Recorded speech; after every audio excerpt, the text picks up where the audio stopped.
What's up, everyone? Just before getting started here, I'm going to be making sure that everything is working correctly on my end for the stream. Let me know what the audio levels are like and if everything sounds good. Thankfully, it's just me today, so that means I won't have to mess with adjusting volume all that much for anybody else. But if it's clipping, let me know. In any case, I'm going to be doing a live review of the Grado RS2e and RS1e. Hey, what's up? We'll be doing that in a little bit. I'm just getting going here. Just to begin with, I want to let you guys know how I've gone about testing these. I've been listening to them for the better part of a week now, and comparing back and forth. And so I have a general sense of this already. This isn't like a first impressions video or anything like that.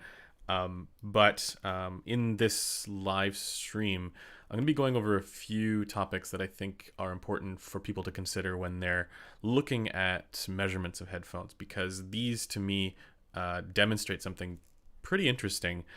Both of these demonstrate something pretty interesting about headphone frequency response and measurements, and I figured rather than doing a complete separate video on them for now, I'll just do a live stream, and this way it helps add a little bit more dialogue there for you guys and make it so that I can answer any questions you guys might have in the chat, not just about these Grado headphones, but also just about the different frequency response stuff I'm going to be showing you guys and talking about in general. So if you guys have questions, definitely drop them in the chat, or drop them in the comments afterwards if you guys watch this video later on. I will also be turning this into a podcast, which I will link in the description below as well.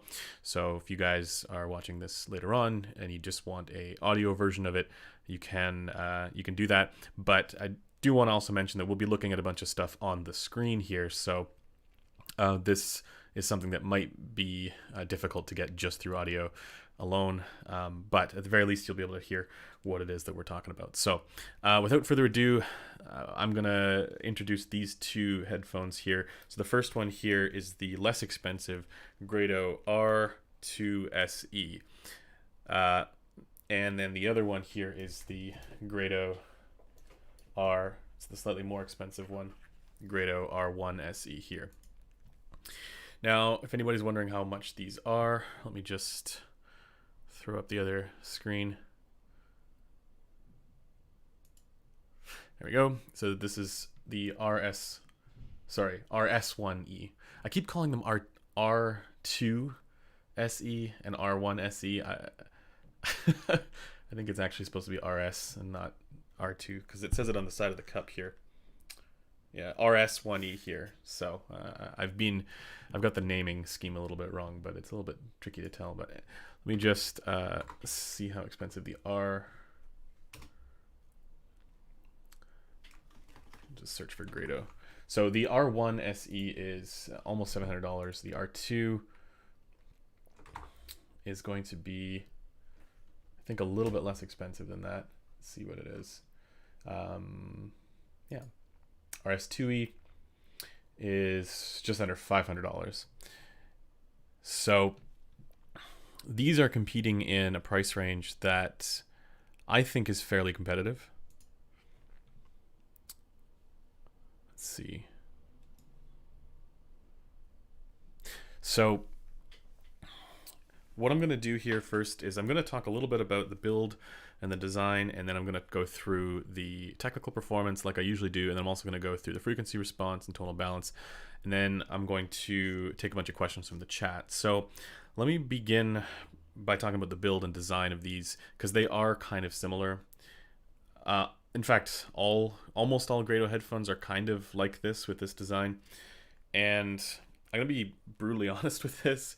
This feels really cheap and rickety, and it has a kind of like somewhat vintage or retro style to it, because essentially what's going on here is this is just a driver inside the cup, and then you got these foam pads on the outside, and we'll talk about the foam pads in a second, but there really isn't a cup. It's more just like a structure there to hold the driver in place, and then some pads on the outside of it. So it really it makes it so that, well, the plus side is that they're extremely light, but the downside is that, well, they feel really, really cheap and rickety. And I get a lot of people will like the look of this, they'll like the style, but for me, I can't really get into that. It does have a leather headband. This is the R1 or RS1e, I think. I keep getting confused in the naming scheme.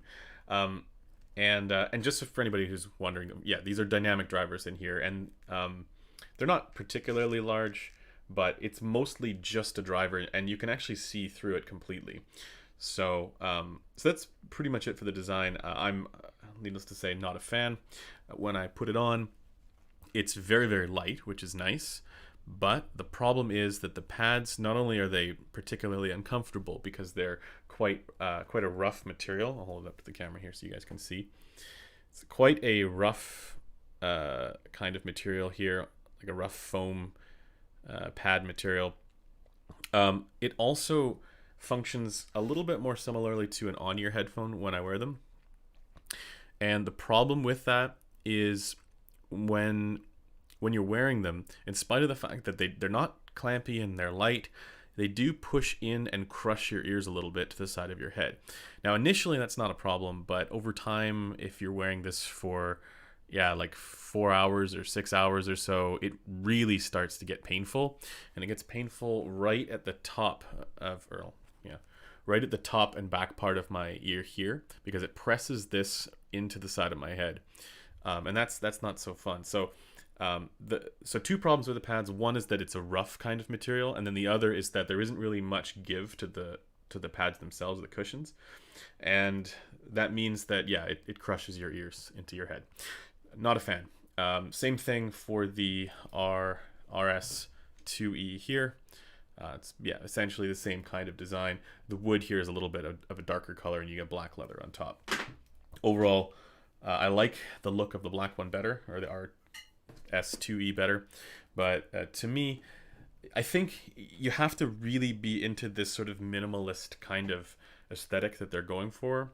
The no nonsense, just very minimal retro vintage kind of thing, to be able to, I think, appreciate this kind of look and design. But nonetheless, let's talk about the technical performance. Let's talk about detail retrieval first. And actually, for both of them, the detail retrieval I think is pretty good, and I'd say it's about on par for each as well. And I say that not just because of the frequency response and tonal balance, which is definitely counterclockwise tilted, and we'll talk about that in a little bit, but for like the sense of overall image clarity there, they're actually, I think, really competitive for the price. Because I think this is potentially aided by the fact that there's really nothing else going on here aside from the driver and these pads. So it's mostly just the driver that's doing the work here. They do have, again, some material on the inside. So what's up, Metal 571? Prepare for the Grado fans, yeah. But yeah, so in general, the detail here I think is competitive. But only in the treble, and that's partially because for both of them there really isn't any bass. We'll talk about that with frequency response. For speed, I also am fairly impressed with the speed. So really, I mean, when you're listening to, I guess, either of these headphones, or I guess these type of Grado headphones in general, I do think you have to be paying close attention to the detail and the speed. Because for dynamic drivers, they do a pretty good job there. Now, I wouldn't say this is, again, these are both very, very open. They're open backs. So, they're not on the level of like a Focal Clear or anything like that. In fact, I would put these for detail on a similar level with maybe like an HD 660S, something like that.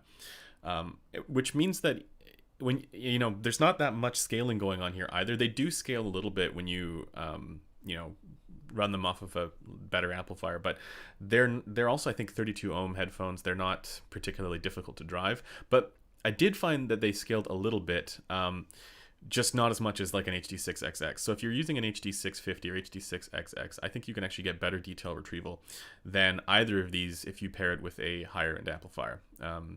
something that can drive those to their fullest potential. But for dynamics, these would have dynamics if they had any bass, but they don't. So there is a slight sense of punch there to them, and that's a good thing.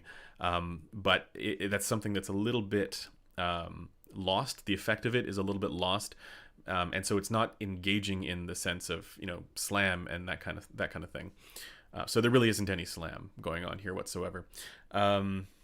Even though, yeah, I would have it for both of them if it had any bass. With the RS1e, the more expensive one, this one actually does have a little bit more of a bump there in the upper bass and into the mids, which means that for certain recordings you will hear it a little bit more distinctly here, and then you also do get a little bit of that impact. But the biggest problem is that there's literally zero sub bass here, so any of the excursive quality that might lend itself to tokening sub bass frequencies just isn't there, meaning you can't really get the kind of slam that you might otherwise want with a dynamic driver.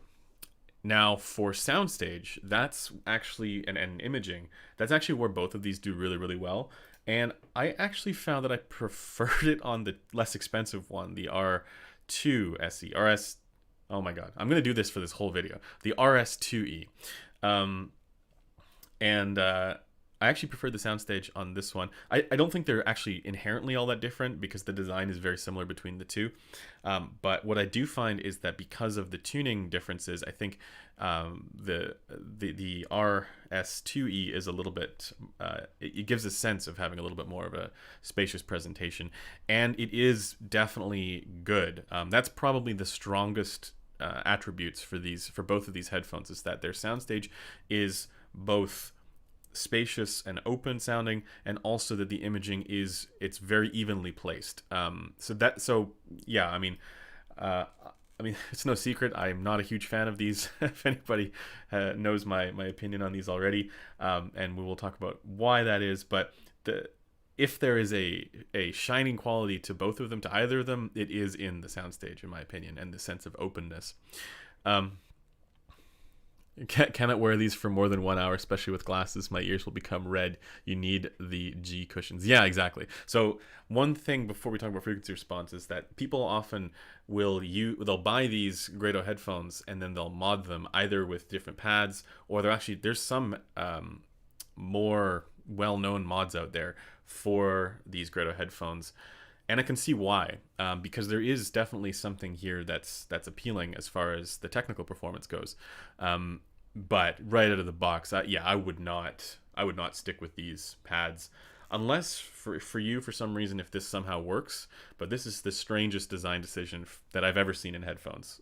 Well, maybe not ever, but it's one of the strangest, because there is nothing redeemable about these pads. In any case, let me just bring up the frequency response here. And I want to show you guys first, let's talk about the RS2e. I did it right this time. And I'm going to show you a frequency response here. I'm going to show you a compensated measurement here, which is different from what I normally do. I definitely prefer raw measurements, and I hope that this is going to demonstrate why. So let me just show you guys how this looks. And there we go. So this, if somebody's reading this, I obviously screwed up the name here. Don't pay attention to this. But if you look at a frequency response like this, and I've actually seen a number of measurements of this headphone where they're showing this frequency response. And it looks reasonably, I mean, yeah, there's weirdness going on in the treble and stuff, right? There's peaks all over the place. But apart from that, the overall tilt doesn't look extremely counterclockwise or anything like that. It doesn't look as bright as it actually is. But that's because I'm using a compensation here that is it's basically the Gros-Kimar diffuse field compensation. And so if you see this measurement of this Grado headphone, the RS2e, you've been bamboozled, because the target that's being used here is a diffuse field target and not a more common consumer preference target like, you know, the Harman stuff. So let me just show you what this looks like with the Harman compensation. And so it's the same measurement, literally the same measurement. I did not do I did lots of measurements for this, but this one in particular is the same exact measurement. I've just used a different compensation. And what I want to show here, and what I want you guys to, you know, take away from this is that compensations or compensated measurements only matter if you know what the compensation is. So if you're just looking at a frequency response graph like the one I just posted, or the one I just showed, it's meaningless unless it's also specified what the target is. And in so many places, I saw this initial graph and I thought to myself, that nowhere is it made clear what the target is when they're publishing it. This is just meant to be assumed that this is, you know, neutral or something like that. But really, this is diffuse field or something like diffuse field. I'm not sure if the Gross one is based on Hammershoy and Muller's diffuse field or what, but this is essentially for the KB 5001 and 5001 anthropometric ear. So really, when we're evaluating this in the same context as evaluating, you know, other headphones, other over-ear headphones, and we're evaluating relative to a version of the Harman target. I mean, I'm using the Harman combined here, but any version of the Harman target, basically, you'll get something that looks quite a bit more like this. And you can see there is essentially zero bass going on here. Now, let me just pull up the raw measurement, because I think it's just so much more useful, and you can really see what's going on here. So the measurement that you guys saw earlier, the diffuse field one, well, this is the raw measurement, and the target here is the diffuse field target. So you can actually see with the diffuse field target, it's not that far off. Like, it does have the deviations here and there, and part of this may actually be due to interactions with the physical anthropometric ear, but it does actually follow it to a certain extent. But when you show it relative to the Harman one of the Harman targets, at least this one's the combined one, you can see just how extreme the deviations are on this. It's ridiculous.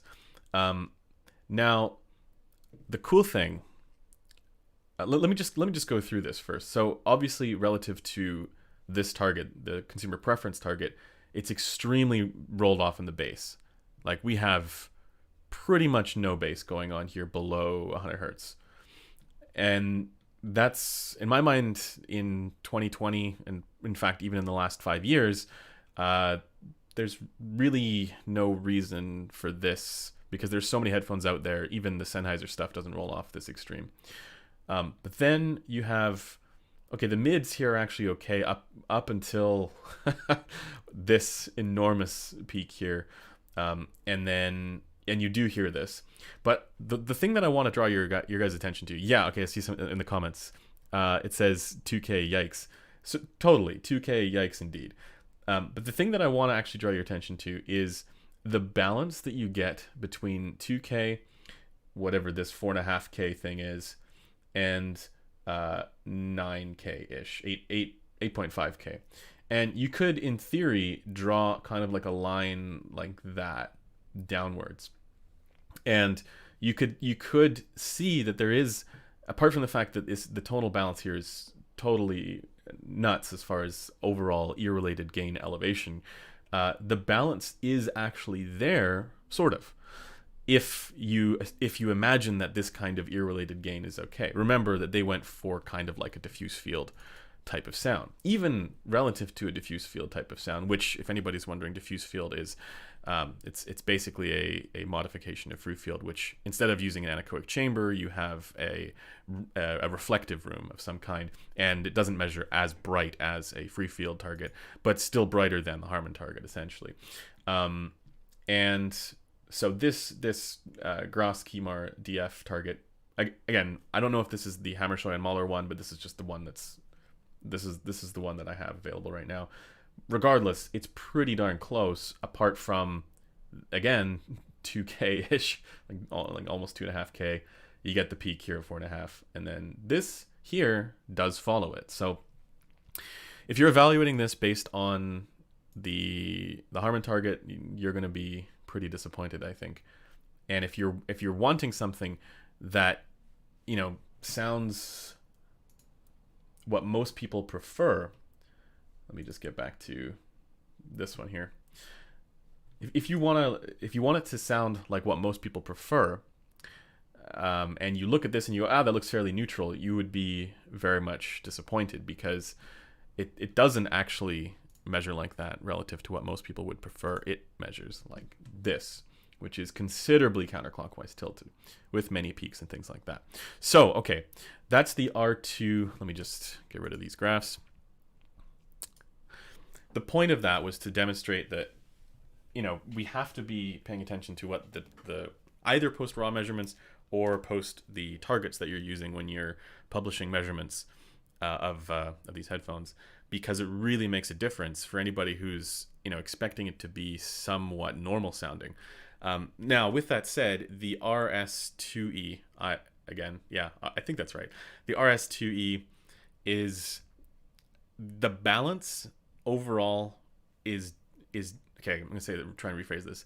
The balance overall is actually quite poor because it's very counterclockwise tilted, but the balance for you know, the individual ranges, if you assume that kind of ear-related gain is okay, is decent. And so if you're looking for a diffuse field kind of sound, the Grado RS2e is actually okay. It's decent there. And for certain genres, again, I know this completely goes against the grain from what Sean Olive has said with regards to genre pairing, but for certain genres, if you're somebody who if you prefer a diffuse field kind of sound, and maybe you're listening to classical music, jazz music, acoustic music, anything that's already a little bit on the warmer side, the RS2e's tuning is going to be okay, but this does run into problems when you start listening to music with vocals. It runs into problems when you're listening to music with electric guitars, because there's a kind of shoutiness and nasal quality that comes through that it can actually obscure other elements of the mix. And really, I have to stress that it doesn't sound as bad as it looks in the graph, because the balance is still there, just that it's way too elevated for the ear-related gain, at least for what most people prefer. And I think this also speaks to the Harman target being safe for a wide variety of genres, because there are some genres where this headphone will sound horrible. I was listening to I threw on some Periphery with this, and no, this was definitely not the right headphone for that genre. But again, for classical music and acoustic music, I can see this being okay. I would not use this if you're listening to anything with vocals, because vocals, they come through very honky and nasally as a result of that 2K emphasis. Now, surprisingly, the RS1e, which is this one here, the slightly more beige colored one, surprisingly, this one is considerably worse for frequency response, but it's only worse because I think it's a little bit confused, because it sort of tries to achieve the diffuse field in some areas, but then it kind of matches Harman in other areas. And let me just show you guys the frequency response here for this one. Bring it up, and I'm just going to show you guys the raw measurements for this, because once again, we've already demonstrated the need for publishing targets whenever you're publishing compensated measurements. But yeah, I want to show you guys here this is relative to the diffuse field compensation. Again, same one. It's Gross Keymar DF, not necessarily Hammershøi and Mahler, but this is worse. So your bass roll off, the degree to which it rolls off on this is even more extreme, even though it has the bump here between 100 and 200 hertz. I'll show you guys the one relative to Harman in a little bit here, but in my opinion, this is not so good, because what this means is that for any music that is that fully tokens the full frequency range all the way down to 30 hertz and 20 hertz and whatever, even though that's kind of the limits of human hearing, anything that fully tokens those bass frequencies, you're not going to get any of the sub bass, but you're only going to get the upper bass bleed into the mids. And so that's the extent of the bass here, and that means that for most music that is reasonably well recorded, it's not going to sound very good on this, because it's just going to it enhances the areas that kind of make things muted and muffled a little bit. Now, when you look at the rest of this, the 2K hertz is even worse. And this really does cause problems for me with pretty much all genres, including just the acoustic or classical or jazz stuff. For vocals, it's really, really quite bad. Thankfully, the rest of the treble, once again, follow, apart from the fact that there's tons of positional variance going on here, it does kind of follow the diffuse field target here to a certain extent until it gets into the upper treble and whatnot. But do you guys see what I mean when I say that this is a little bit confused as far as what it's trying to go for? Because I'm going to show you guys how this is relative to Harman. And yeah, I mean, the rest of the treble up here is a little closer to the Harman. It does have the concha interaction here. And, let's say from 4K, well, it dips there, but generally this stuff from 4K all the way up into the treble is not the worst that I've seen. It kind of has a similar curve there. Again, this might be a little higher depending on the positioning, but when you have this like this, the 2K hertz madness, like 2 to 3K hertz, this headphone exhibits, it's just confused and convoluted. So you have the primary ear resonance gain to the level of, I don't even know, there's nothing else that I've seen measured like this. You have such a crazy level of ear-related gain for the primary ear resonance, and then the rest of the treble doesn't match the balance for where this is. It just doesn't work at all. And I think this is, in my opinion, this is sort of a bit of a failed experiment.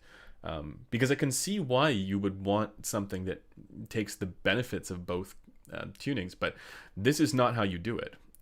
This is at least for this 2K hertz region. So overall, let me just get rid of this graph here. So overall, with the RS1e, in my opinion, this sounds considerably worse because it has all of the negative aspects of relative to Harman, fails to capture the proper bass shelf that you might want, and then adds a bass bump in the area that you specifically don't want.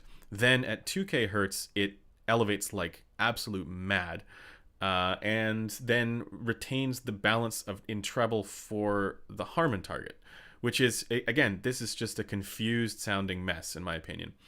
Now, if you guys like a diffuse field kind of sound, I just want to go back and conclude here, and then we'll get into some questions.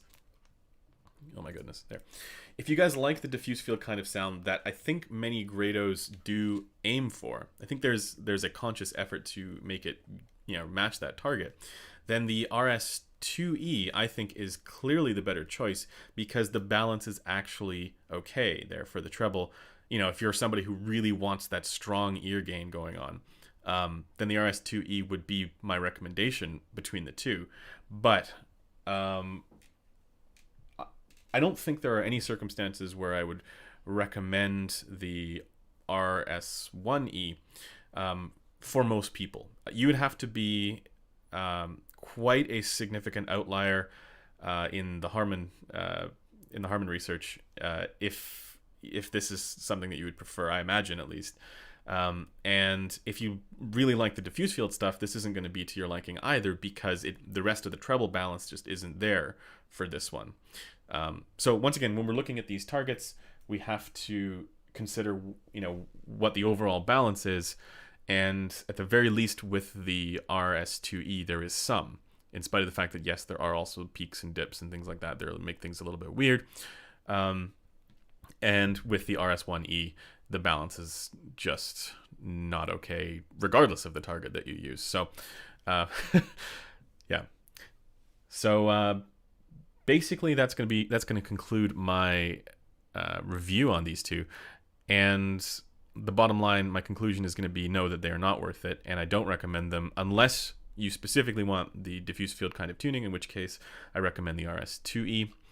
But if you want something, again, that most people prefer, I would not recommend either of them. I would recommend instead the Sennheiser HD650 or HD6XX or any of those variants, the HD600, honestly even the HD660S, even though it doesn't scale as well as those other ones. the HiFi Man Sundara, and these are all less expensive than, let me just bring up this here again, just to show anybody who's came to the stream a little bit late. This is $500 for the RS2e, and the RS1e is even more expensive than that at $700.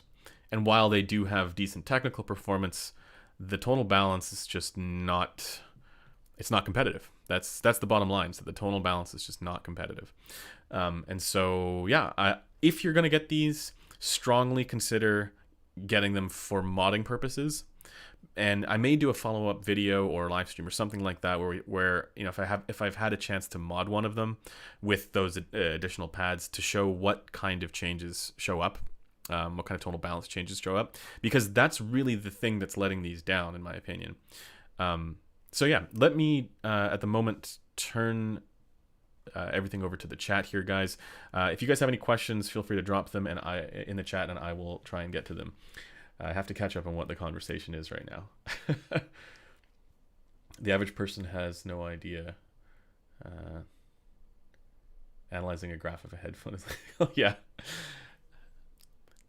Yeah, see, that's the thing is with frequency response measurements and stuff like this. There is definitely a segment of there's a group of people who really are not, they don't care. In fact, I'd argue that most people probably don't care until they're led through the process of how to read these and how to evaluate them. And then when you have that first experience of listening to something and you see the measurement and it lines up with your experience, then suddenly you realize how much this stuff matters. Again, it has to be on a standardized measurement rig, you know, from Gross or B&K or something like that. I'm less certain about the HMS stuff, like maybe somebody in the chat can fill me in on this, Metal, if you know, but the HMS stuff that I think it's Head Acoustics that Ratings uses.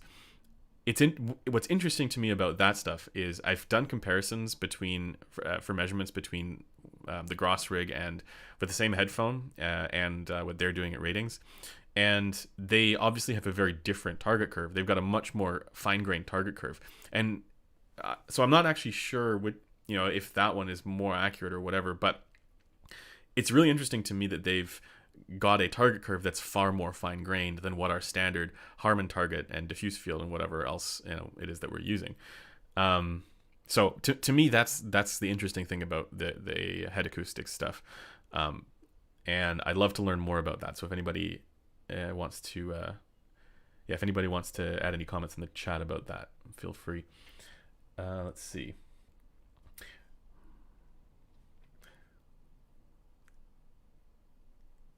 Did he mention the way that the ear pads quickly disintegrate? Honestly, that would probably be doing you a favor.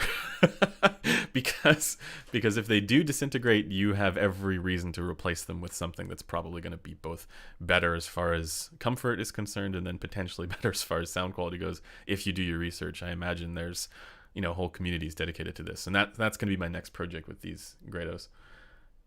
It's funny, Grado is a brand that when, like, back in, I don't know, 2009 or 2008, I just moved to the city and I was just getting into headphones, and I remember talking to people who were into this, like talking in person to people who were into this hobby, and they were saying, oh yeah, the best headphones I ever heard were Grados, and obviously they're not, but I think what they were suggesting was that the best headphones they heard, I mean, those are the first open back headphones that they heard probably, and I think that's kind of where a lot of this comes from. And I don't want to say all Grados are bad, because I haven't experienced all Grados. I've only experienced a few of them, the 325E, these two, and then the 80E, whatever the 8 SR80 is. I can't remember the name of that one, but that's like the one that everybody gets, so I've heard that one as well.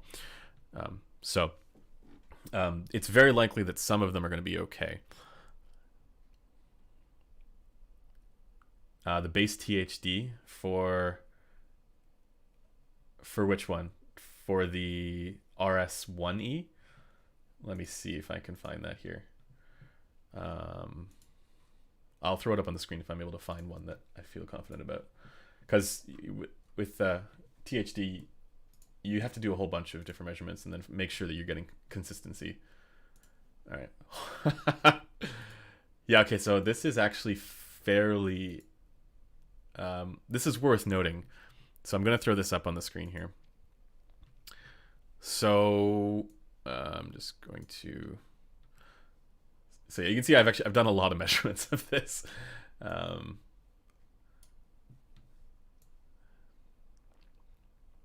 we go. So the blue line is this is the brown line here is fundamental, but fundamentals here, but the brown line here is what we're looking at because it lines up with the blue one, which is second harmonic. And this is actually crazy. Like normally this is way higher than what I would expect on normal headphones. Like I expected around here. So yeah, it's definitely getting a lot of second harmonic distortion for the bass. And really that's only because the bass is, and I mean, normally you get a lot of bass from the pads, right? And in this case, the pads do, I imagine the pads do very little for these headphones, other than just making it so you can get some sort of coupling going on. And so really, I think what you're probably getting with these is just whatever the driver is doing. I don't know. If anybody else, again, has thoughts on this, feel free to mention that. Let's see. They're not good from a measurement Nazi point of view. They're weird. That's totally true. I mean, I like to think I'm not a measurement Nazi. For me, like measurements, they guide my evaluations. They're not the thing. I would never look at a measurement of a headphone and say, this, I know this is going to sound terrible. With some exceptions, because at the very least, I can look at a headphone measurement and say, I know this is probably not going to be for my liking, or not going to be to my taste. This is something that Corinne has said as well, right? Where it's not that headphone measurements are going to tell you whether or not it's good, but they can certainly tell you whether or not you're not going to like it. And in that sense, that's probably true. Trial an SR80E for $99, and then you'll either love them or return them quickly.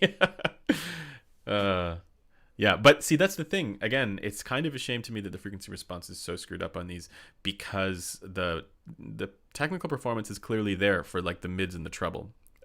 It's definitely tight, fast.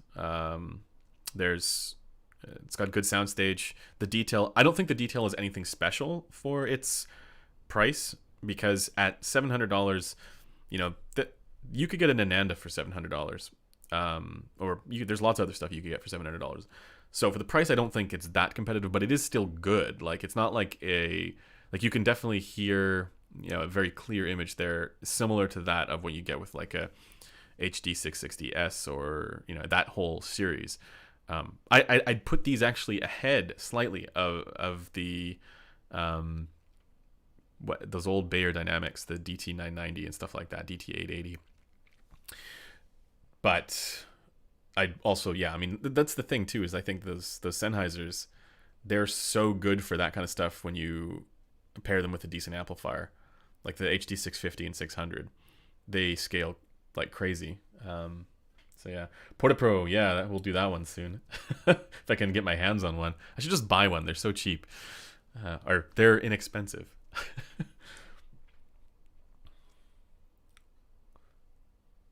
So does the I haven't measured the SR8, the 80E, or RS80. The naming scheme screws me up, but the 80E I haven't measured it. So maybe I'll get one of those in and see if I can do that. What are your thoughts on the Bayer Dynamics Tiger 300R, if you've heard those? Yeah, it's no secret I'm not a huge fan of the typical Bayer Dynamic sound, but not all of them, because my favorite Bayer Dynamic has always been the DT880 600 ohm. And that was one of the old, headphones that kind of got me into the 880 was one of the older headphones that got me into the hobby. And it was still a little bit on the bright side, but for me, because I'm a little bit treble sensitive, but I like that one. And actually, for everybody, a lot of my friends will ask me, what's a good, headphone that's closed back, that performs well,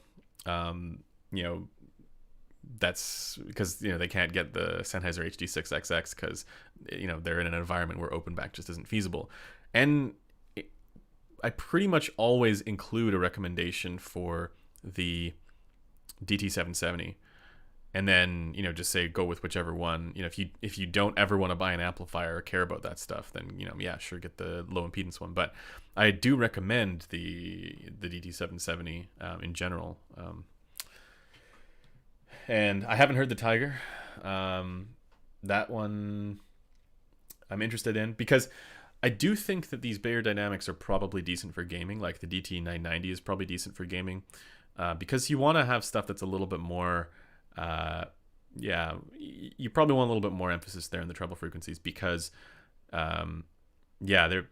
that's where your footsteps and stuff like that are going to show up, and small little details in the game that you're playing that you don't want to miss. It's going to enhance that a little bit. So, but then again, you could do the same thing with EQ. You can just add a high shelf filter on any headphone and achieve that same thing. So, to me, I don't see the benefits in those Bayer Dynamics apart from Soundstage, because they definitely have a better Soundstage than the HD6X0 line of headphones. So, Ananda versus DT1990 Pro. There is no contest on that one. The Hi-Fi-Man Ananda is just clearly better for most people. Again, based on what most people prefer, the Hi-Fi-Man Ananda is far and away going to be the better sounding headphone. The Sundara is a better sounding headphone for most people. Again, I have to just add that caveat in there because there are always going to be outliers who, prefer that kind of really sibilant kind of treble intense sound. The Ananda is far more smooth sounding than the DT1990 Pro. Again, the DT1990 Pro has good soundstage and it's got good bass extension, and I like the overall balance apart from 8.5K and above, where it's just a mess. At least for what most people prefer.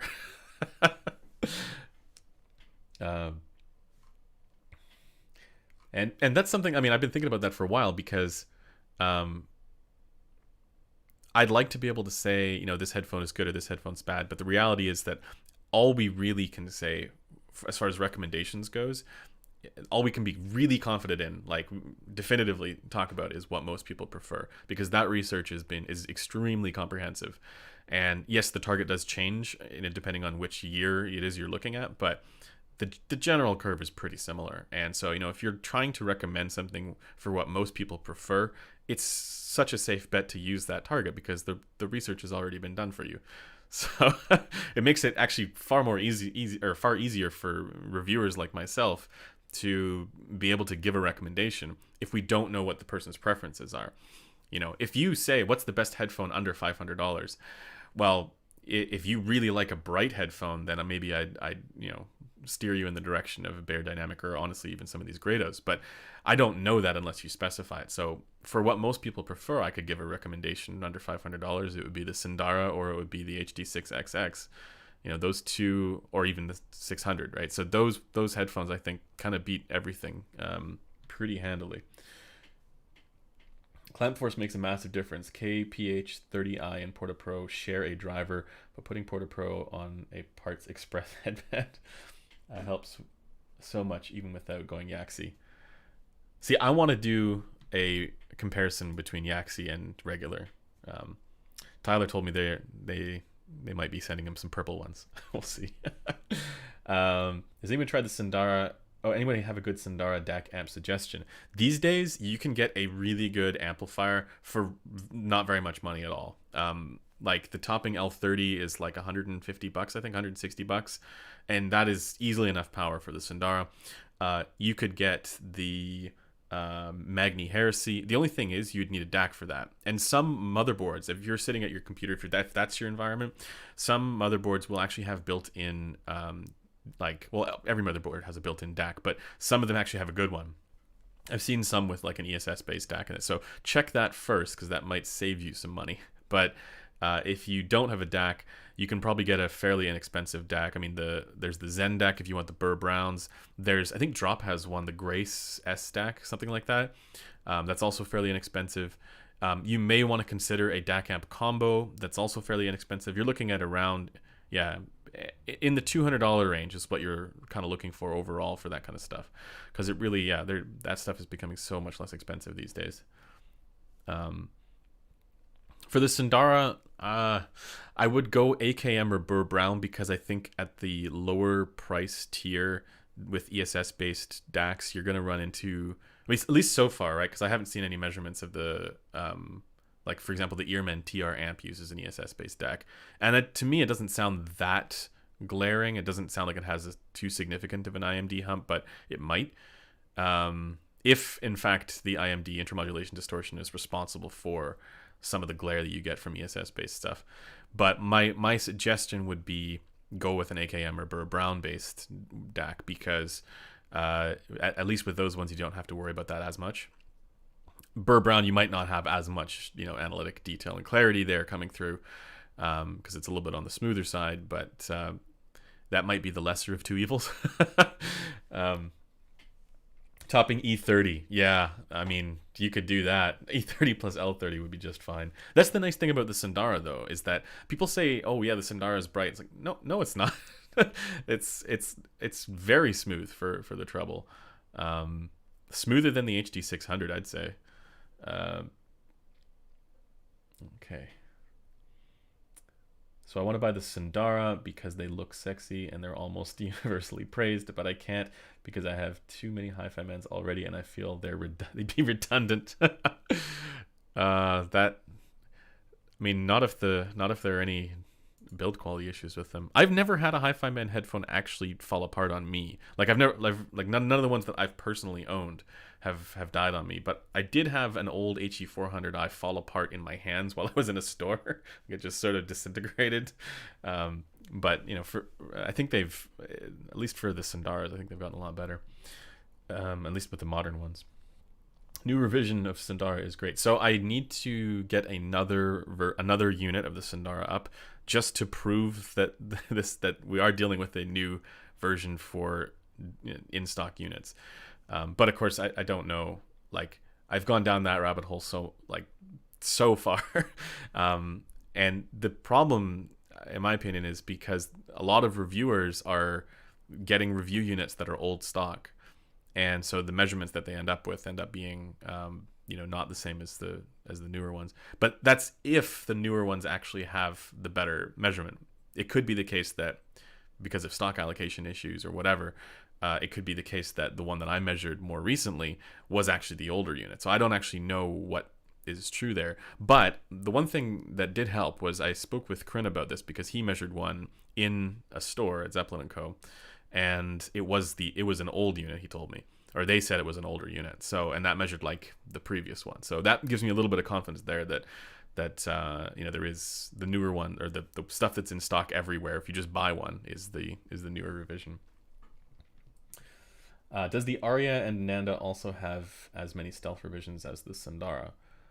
The Sundara didn't have many; it had one, as far as I know. And that would have been like over a year ago. I don't know of any to the Ananda specifically that would have changed its frequency response, but so when I spoke with Fang Bian about this, he said that they used to paint the magnets on, I think it was either the Aria or the Ananda. The Aria they definitely did change with the dust cover, but but I think that they may have done this for both of them. But they used to paint the magnets with black paint, and then over time the paint would flake. And so they stopped doing that and instead just changed the color of the dust cover. The dust cover that you see on the grill there with the window shade grill. So the reason for that was purely a cosmetic one. With the Aria, I did actually measure a slight difference. Very minimal, but it was slightly different. The RS2, getting back to the Grados here, we've gone off track. The RS2e intrigues me, but I've topped out on Grado on the Alessandro MS2, which is based on the SR325. I hate non-detachable cables. That's the other thing about these. They do come with I think there's an adapter in the box, but these are non-removable cables, so that's a real bummer at $700. I assume that the MS2, the Alessandro MS2, is a mod. Um, I do also like I do also like that these are lightweight. You know, I think that's sort of one of the selling factors. I think you really have to be into that kind of look to for it to be appealing. I've used the HE400i on and off for 4 years. It's still in good shape. Upgraded to an Ananda, and it's fantastic. Yeah. See, I mean, there are going to be failure rates for every manufacturer. You see this no matter what, and I think for a long time there were some issues there with Hi-Fi Man stuff, but these days I don't think it's anywhere near as bad. So at least that's been like my experience with this, is that it's not as bad. And from speaking with Taryn, he said that they actually have, you know, very low RMA rates. So I think this is just like there's a story, there's a narrative right now in the headphone world that Hi-Fi Man's build quality is not great, and I think it's warranted because of older stuff that's happened, but I don't think that it's necessarily the case for newer stuff. But then I don't know what's going on with the with all that R10 stuff, so we'll have to see. I was not a fan of the Davis headband design, and it looks to be a similar one, so I'm a little bit nervous about that. Grado cables are horrible. They are, yeah, they're not my, they're very annoying. So this is, it keeps its shape quite strongly, and they're pretty thick, and they're not that great. Alessandro is smoother than equivalent regular Grado models. See, I'd like to try that out and measure it, just so I have a frame of reference for it. I was wondering whether that was Drop's fault, or do Focal headphones fall apart like that? Again, this is the same thing. You know, people talk about the Focal clipping thing.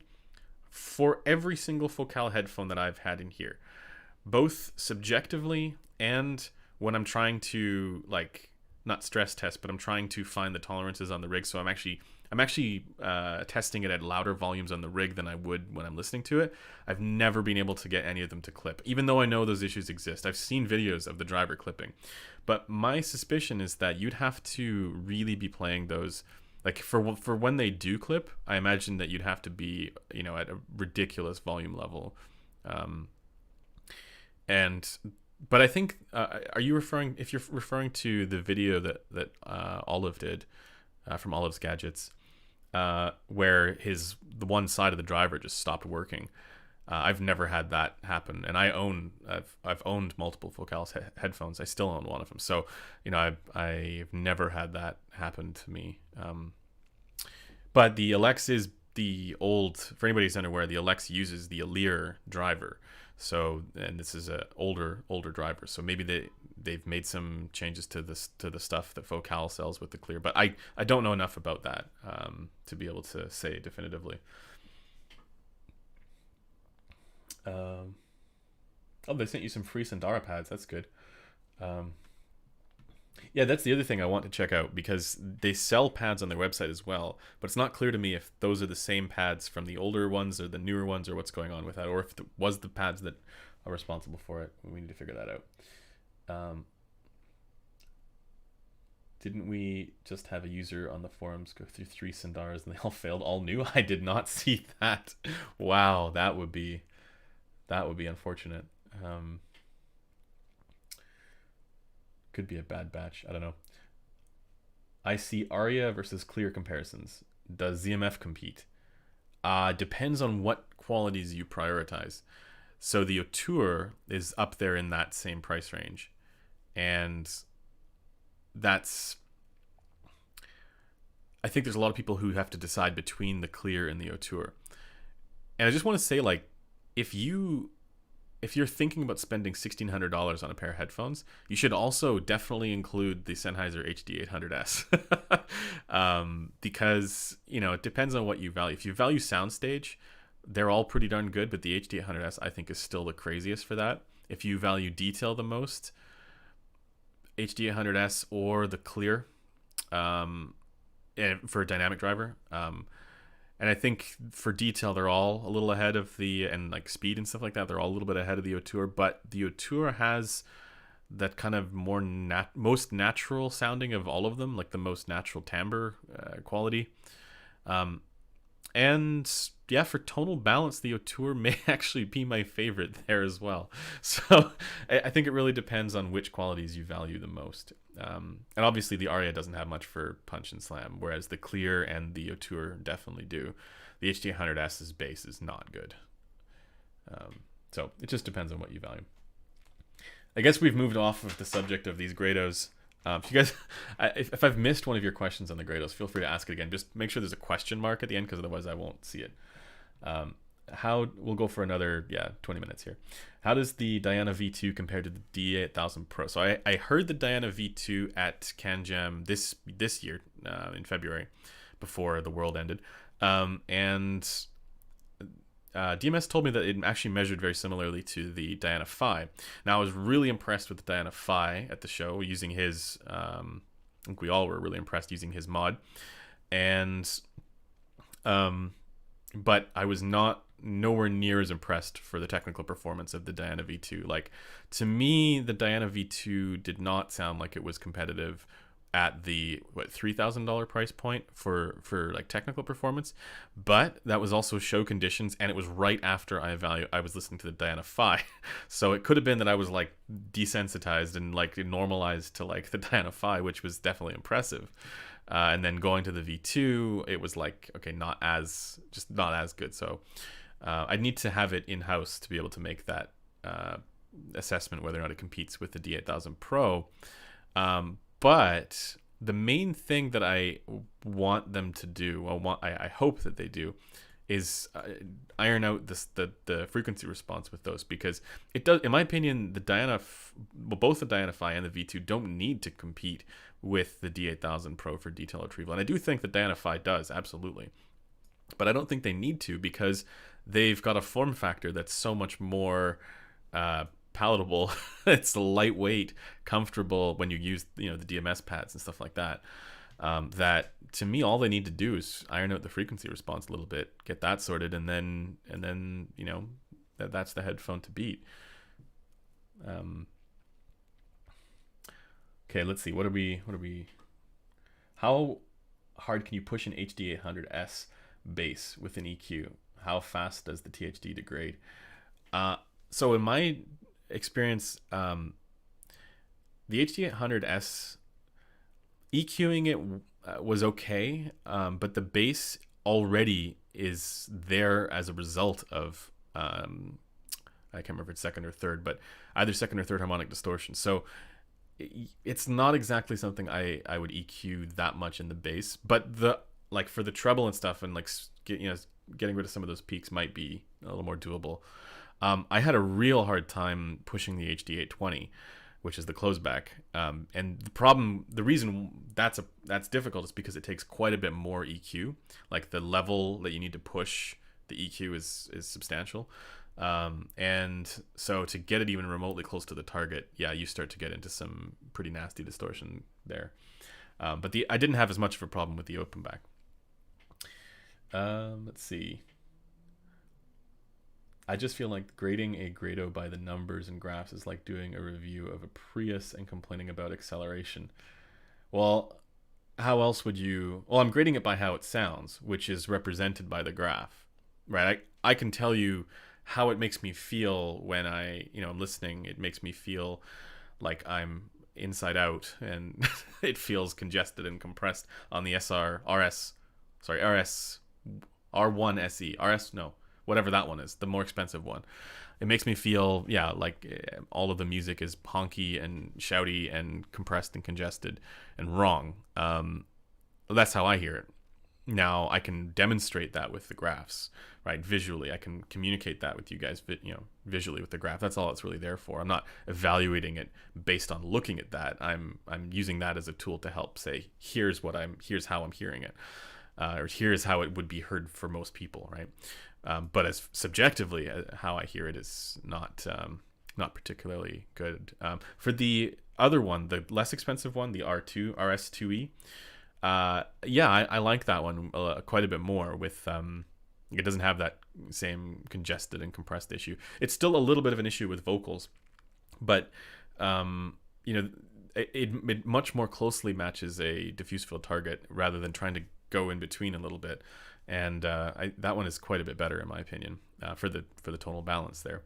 But again, the graphs, like, I'll be the first person to tell you, don't scrutinize the graphs too heavily, and don't think that that is a perfect representation of, you know, what your experience is going to be like when you hear it. That's just an indicator, right? So and it follows reasonably closely with the experience, as long as you know where the various dips should be, and what looks fairly normal. It does follow the experience closely for most headphones, but there are all kinds of reasons why you may actually enjoy the way that something like this sounds. If you're an outlier, meaning you don't fall within the like category of most people who prefer something like the Harman Target, then, you know, maybe there's a reason why you would actually really like that kind of tuning. So with all of this stuff, like, as much as our preferences are subjective and how we like our music to hear,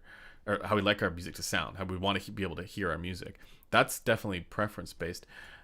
Human hearing is not as a subjective thing, and what sound does is not as subjective of a thing. There's a fact of the matter about what's optimal for human hearing for you know, the average person, or for even for you. There's a fact of the matter about what's optimal for your hearing, but that has nothing to do with how you want your music to sound. It has nothing to do with what your preference is for how you want your music to sound.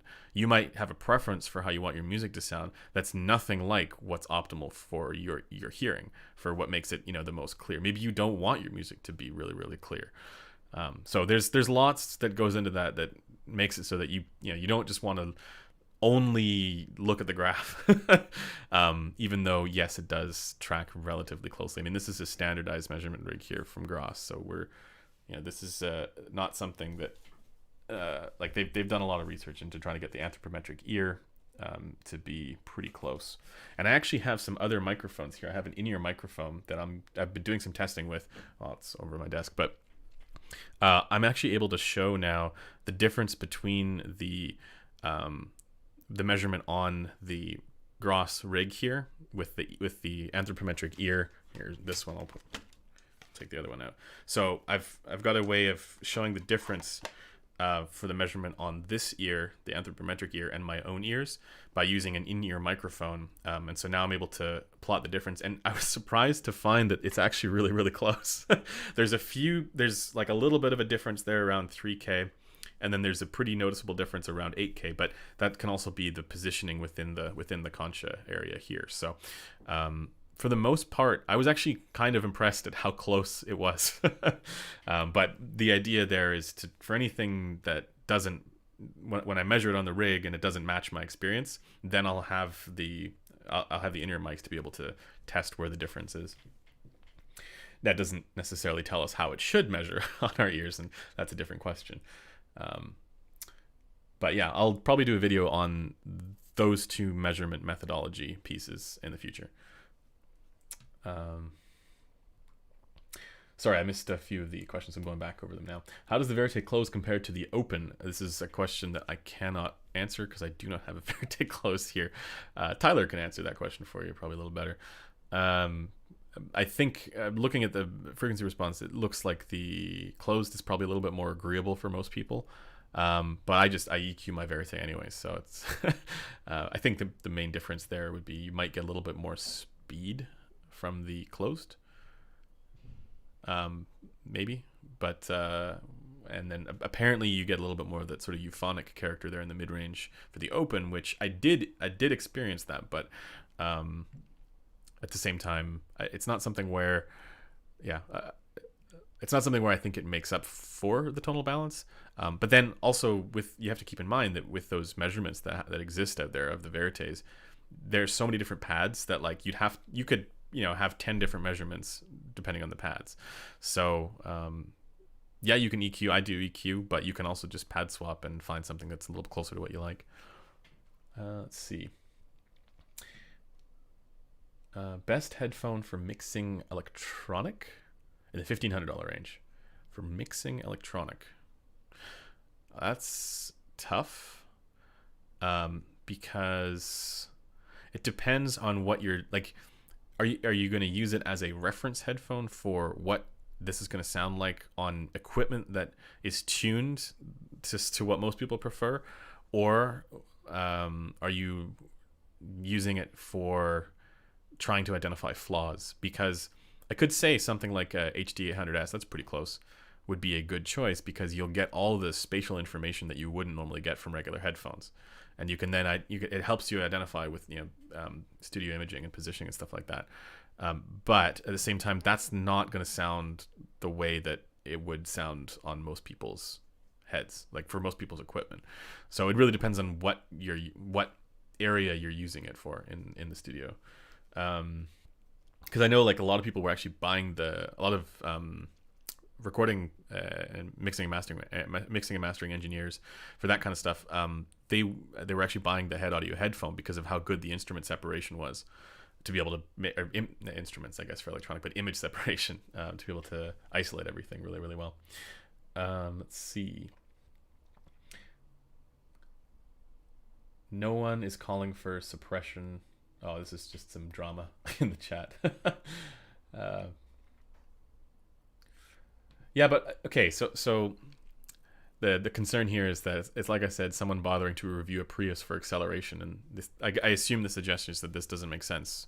But the problem with this is that for a car, you have so many different variables and use cases. For headphones, they're just meant to produce sound. Like, unless you specifically care about if you're like, yeah, like for looks and how it looks on the desk and whatever else, and maybe this makes me appeal to a certain I don't know, makes me makes me look more interesting because I have these retro looking headphones on, then maybe that's another way of evaluating it. But for cars, you have all these other different things that are going in there. There's gas mileage, there's fun, how fun it is to drive, how fast it is, and how in horsepower. That's just like one small little element of like what a car would be. But with headphones, if you're talking about sound quality, right, that's one thing. And yeah, you can break it down into like different experience categories, but as far as the headphones frequency response is concerned, that's like the biggest thing. That's like the most important thing for how you're gonna experience it, most likely. And I think there's a lot of like high-end headphones that they get away with, let's say, less optimal frequency responses because their technical aspects are so good. But these Grados are not. They're not in that category. Let's see. RS1e is veiled RS2e. Yeah, that's basically what I'm telling you here. You just summed up this whole video in one sentence. Turns out Kryn loves it as a guilty pleasure. Oh, the Nighthawk? Or Night Owl, one of the two. Okay. How much do you think the HD600 series scales? What price point do you think would be optimal driving a HD600 worth in terms of detail and gears best? The thing is, I haven't actually, there's a bunch of like amps that are around the like $1,000 range that I haven't tried them with, but I was trying the HD650 or HD6XX actually on like a number of different amplifiers that I had here, like all the way from the Magni Heresy, the L30, the Kaina HE6. I had the IDSD, the Pro IDSD as well at the time. Just a ton of different amps. And then I went to the Phonitor X and I was like, holy moly. And I think Chrono had the same experience where he used it on the Phonitor XE and he was like, what the heck? So it scales remarkably well with higher end equipment. The problem is that even on the Phonitor X, which the experience was almost that of like a Focal Clear, it's still lower than that of the Focal Clear. So as far as like like detail and stuff, at least in the mids, right, and like treble and stuff, because obviously the bass rolls off on the 600 series. But still, I mean, it was able to get close to that. But that's low. That amp is like over $2,000. So, or it's around $2,000. So if you're you could just buy a Focal Clear and a topping L30, right, and that would sound better than the 600 and the $2,000 amp. So you'd spend less money on the Focal Clear and the L30. So we're at a point that was the big thing when those Focal headphones came out. In my mind, is that it made it so that the HD600's super scaling series of 300 ohm headphones, there was no longer a reason to get into the crazy high end solid state amplifiers that would give it whatever. And I know there's all kinds of orthodoxy that suggests that you don't need an amplifier past something like an L30 because it measures so well. But I'll tell you right now, going with that headphone from the L30, which I think is a fantastic amp, to the Phonitor X, it is a big difference. And you can say this is whatever, but and not undesirable qualities, but if in a blind test you had to pick one, I think everybody would choose the Phonitor X. Wait, what was wrong with your Nighthawk review, Metal? I thought that was okay. It was fairly critical. I mean, I'm sure someone has measured 0 to 60 on a Prius, but no one is doing serious review confused about performance on that. Again, this is like apples and oranges, man. This is okay, I shouldn't say that because I actually think you can compare apples to oranges. Oranges are better. I just did it. But there are so many different variables that you're evaluating with a car. It's like, yeah, to me, the analogy it breaks down a bit. Whereas with a headphone, it's meant for sound reproduction. How good does it sound, right? You can't say how good does the car go. Like, you can say that, but then you'd have to figure out all the different ways of doing that. And 0 to 60 is just one aspect of that. And to me, the analogy just doesn't work. Let's see. I've found an EQ preset for the Nighthawk that makes them really enjoyable. Yeah, it's great actually if you found EQ that you like for it. I had trouble EQing the Night Owl because when I did EQ it to a target that I liked, I found that the bass kind of just sucked. It was it just didn't have the punch. Let's see. I'll do a few more here. Thank you for the Elysia EQ. It sounds great. I put the Elysia pads on my Utopia, and that sounds great also. That's interesting. I had not thought of that. Yeah, I mean, I still need to publish the measurements of the Dakoni sheepskin solids on the Elysia. But my opinion is, if you're going to be doing that, just EQ it and do that for free. The benefit of, the main reason why I did that video on the pads was because there's a lot of people asking about, if they need to replace the pads, and the Focal pads cost so much money. They're over $100 or some over $200, and you could just get the Dakoni pads. And so there's a lot of people who are wondering, okay, are they as good? Do they change the sound? Because pad tuning, especially on closed back headphones, makes a big difference. And yeah, for the most part, they were reasonably careful with how they tuned them. Not all of them worked all that great, but and none of them worked on the Elysia except for the sheepskin solids. But on the clear, they were okay. That's I don't want to confuse it. Sometimes I want the Grado sound. Sometimes I definitely don't. Yeah, I don't think there's... So everything I've said here about the Grados, that's fairly critical.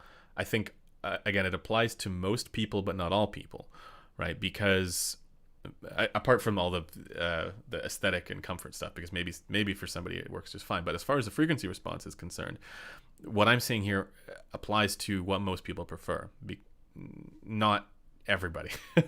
If you are an outlier, if you like this kind of sound, and even if you're not an outlier but you really appreciate diffuse field tunings, there's absolutely a reason to look at the RS2e. I think again, for most people, we know that diffuse field is not what people prefer. We know definitively that diffuse field is not what most people prefer.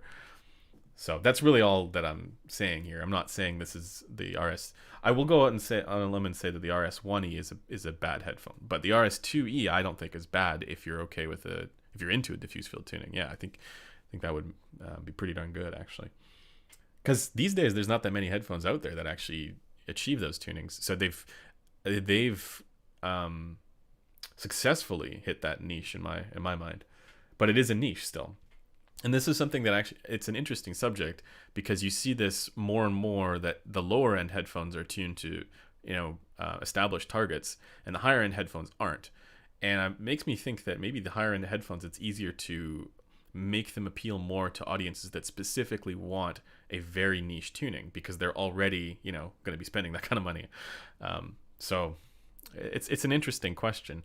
But of course, all of us in the like audiophile hobby and world just would love it if, the tunings would be amazing from the get-go, for even for high-end headphones, so we can enjoy all the other technical aspects and benefits. And that's why we EQ, or at least that's why I EQ, right? I think somebody said that they don't EQ because they're a purist, and I like to say I do EQ because I'm a purist. I'm a purist as far as I want my frequency response to be. But with that said, I don't EQ everything to the same thing. Like my LCD XC over there isn't EQ'd to the same that I EQ the Verite to, right? I EQ them to different.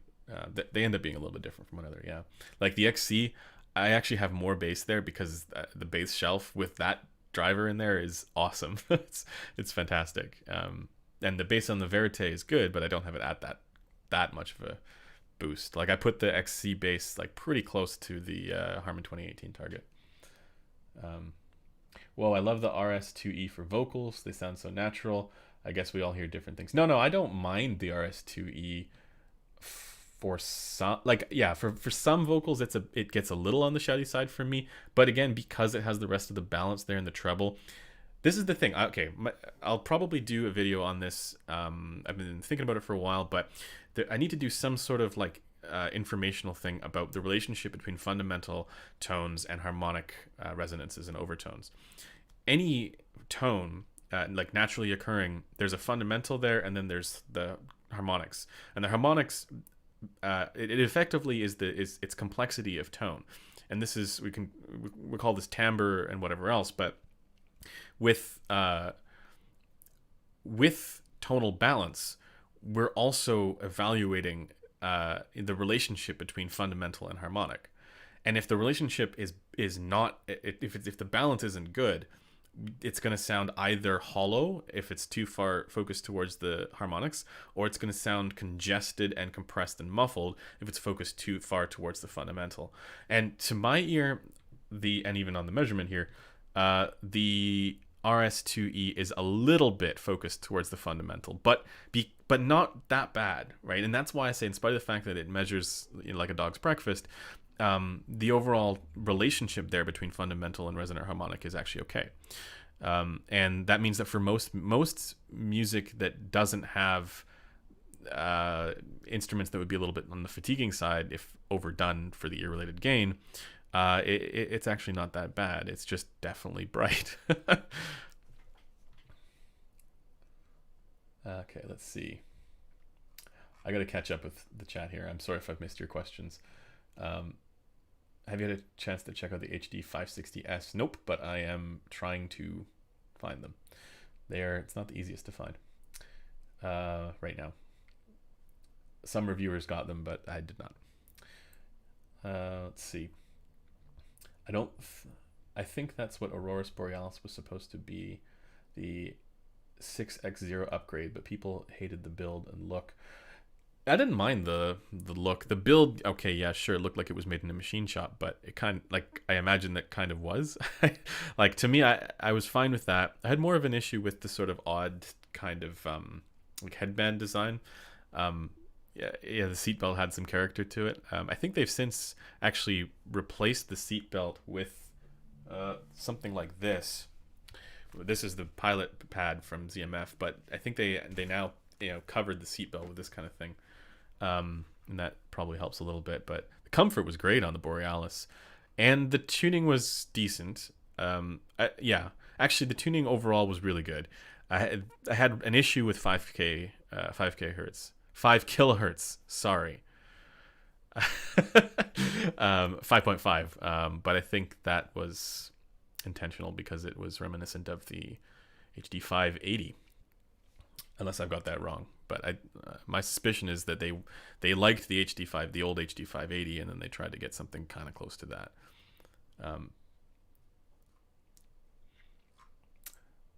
Let's see. How is the Clear's?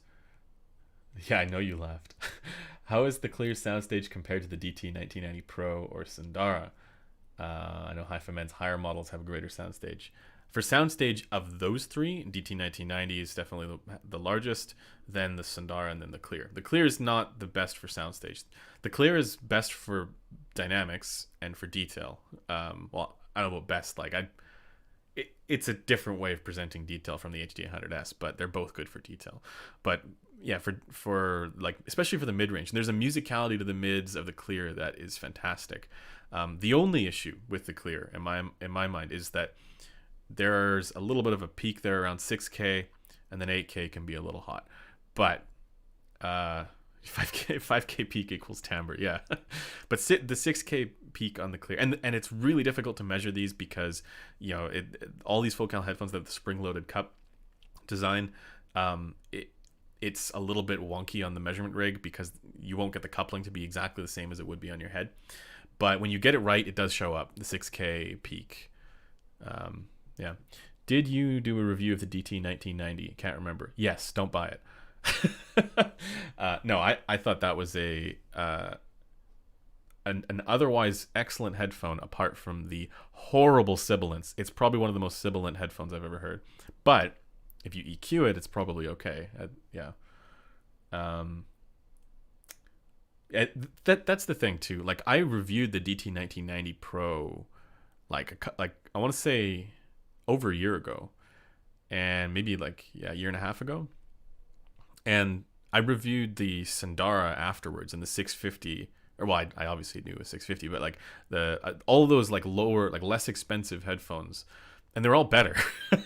So I don't know. I think for some people, treble energy is synonymous with detail, but I did not. I was not impressed with the detail there.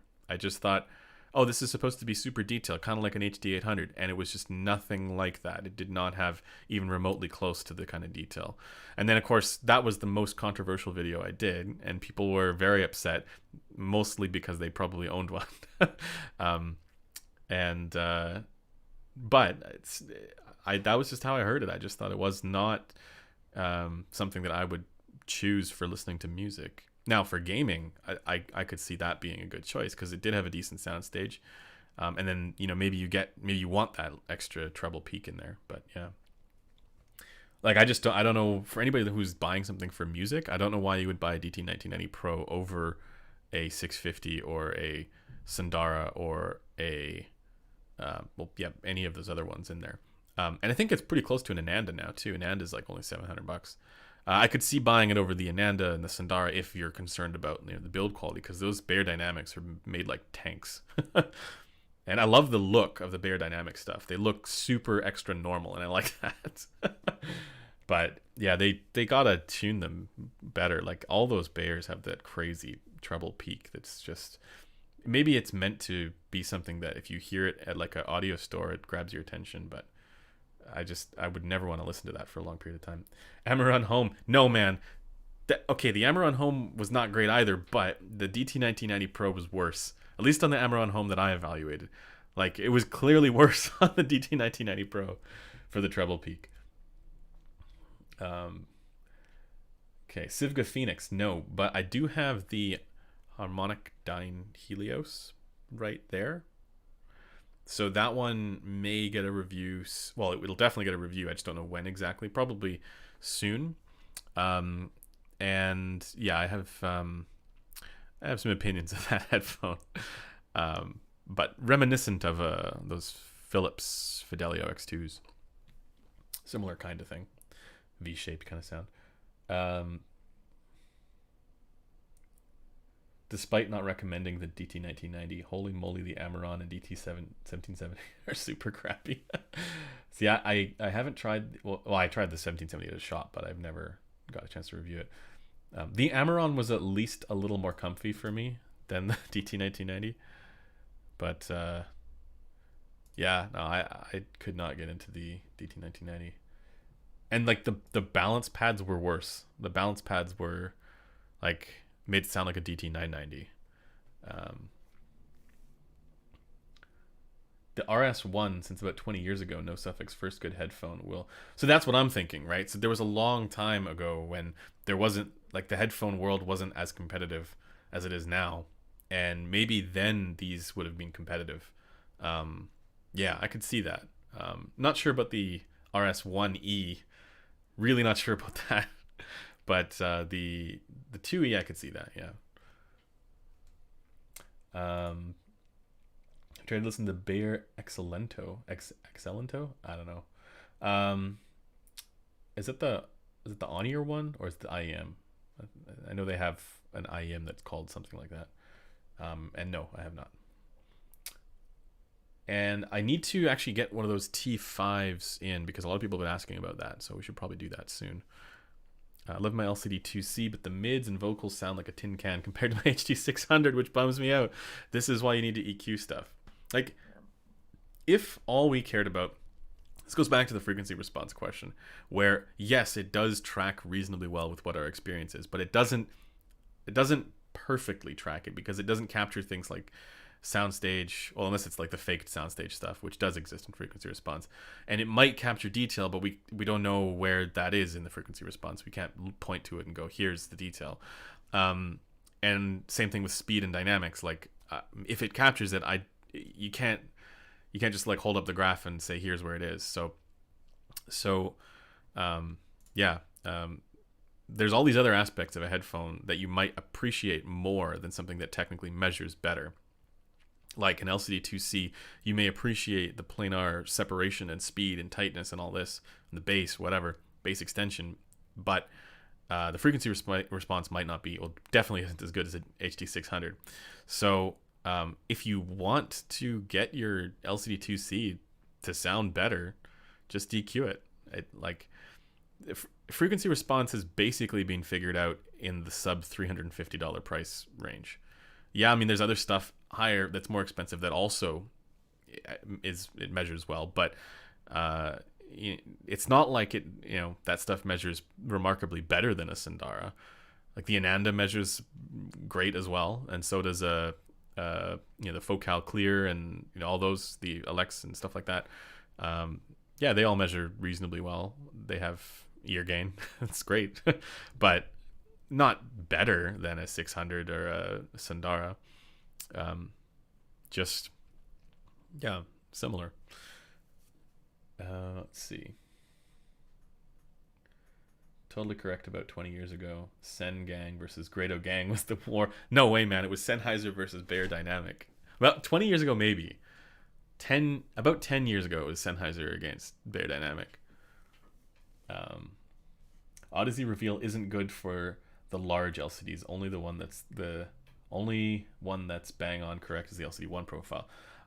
Yes, but I think the intention with Reveal Plus is to get those other ones closer. But the problem is, because of the unit variation or whatever happened with pads and stuff like that, it's never going to be perfect for everybody. So how do you create a DSP for a headphone that has multiple different revisions? It's tough to do. You got to be a little on the safe side with that one, especially when they vary as dramatically as they have with some of those. But I still think, like, EQ it by ear.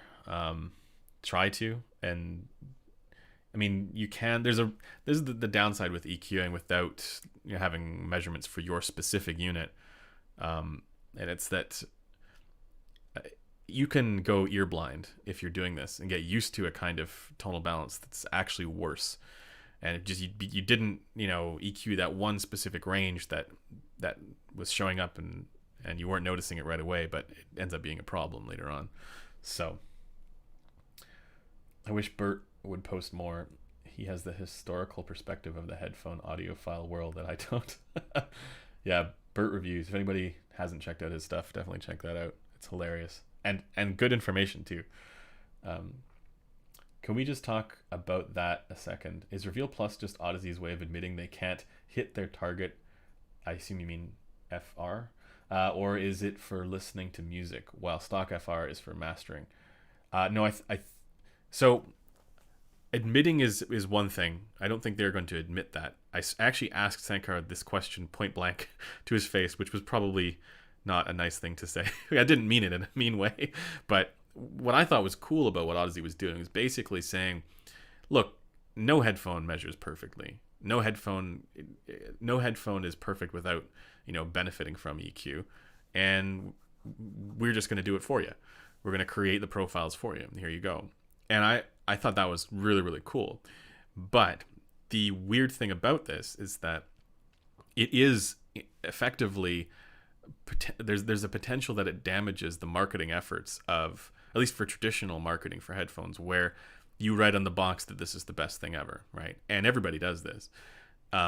And he replied saying, yeah, like every headphone can be improved with EQ. So not just ours, not just the ones we make, but everything can be improved with EQ. And he's right.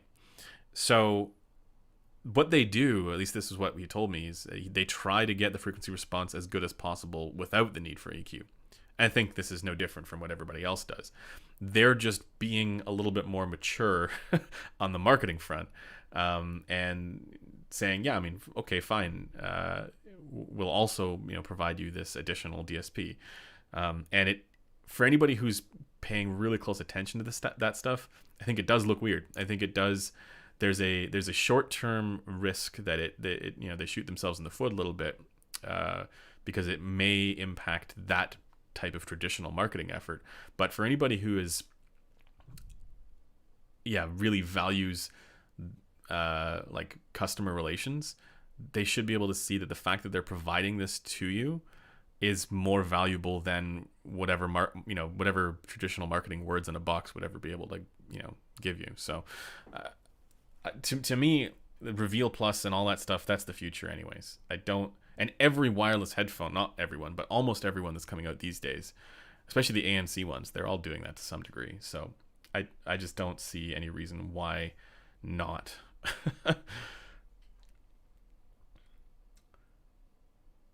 Did you see Crin's new headphone list? Yeah, I disagree with a few things, but I think he's got a lot of stuff correct. Keep in mind though, he's not evaluating the technical performance in individual categories. He's just giving a single score for technical performance, right? So in particular, the Diana Phi, the Abyss stuff that he's got there, he rates it as an A+ for technical performance, and I'm like, no way, man. That is in like S tier at least, right?